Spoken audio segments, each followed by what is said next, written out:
નમસ્કાર મિત્રો, જ્ઞાનલાઈન એજ્યુકેશન ચેનલમાં આપ સર્વેનું સ્વાગત છે। જો આપ નવા હો તો આપણી ચેનલને પહેલાં સબસ્ક્રાઇબ કરી લો। ત્યાર પછી હવે જોઈએ આજનો આપણો મુદ્દો।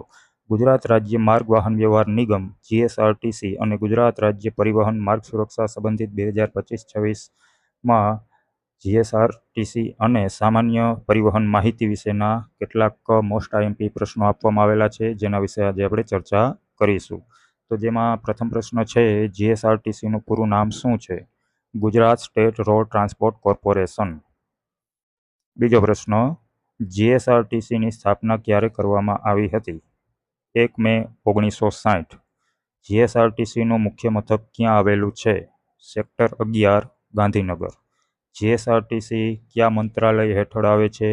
વાહન વ્યવહાર મંત્રાલય, ગુજરાત સરકાર। જીએસઆરટીસીનો મુખ્ય મુદ્રાલેખ એટલે કે સ્લોગન કયું છે? સલામત સવારી એસટી અમારી। જીએસઆરટીસી અંતર્ગત ગુજરાતમાં કુલ કેટલા ડિવિઝન કે વિભાગ આવેલા છે? તો 16 ડિવિઝન। જીએસઆરટીસીમાં હાલમાં અંદાજે કેટલા ડેપો કાર્યરત છે? 125થી વધુ ડેપો કાર્યરત છે। જીએસઆરટીસીના સેન્ટ્રલ વર્કશોપ ક્યાં આવેલું છે? Naroda, Ahmedabad. GSRTC body building workshop મુખ્યત્વે ક્યાં કાર્યરત છે? તો કે નરોડા, અમદાવાદ। જીએસઆરટીસીનું સેન્ટ્રલ સ્ટોર ક્યાં આવેલું છે? નરોડા, અમદાવાદ।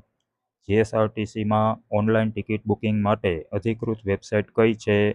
GSRTC.in। જીએસઆરટીસીની અધિકૃત મોબાઈલ એપ્લિકેશનનું નામ શું છે? GSRTC official app. જીએસઆરટીસી કઈ કાયદાકીય જોગવાઈ હેઠળ સ્થાપિત છે? Road transport corporation act 1950। જીએસઆરટીસીના મધ્યસ્થ તાઇફા ક્યાં આવેલા છે? રાજકોટ, અમદાવાદ। જીએસઆરટીસીમાં કયા પ્રકારની બસો ઓપરેટ થાય છે? એક્સપ્રેસ, ગુર્જરનગરી, સ્લીપર, વોલ્વો, ઈ બસ।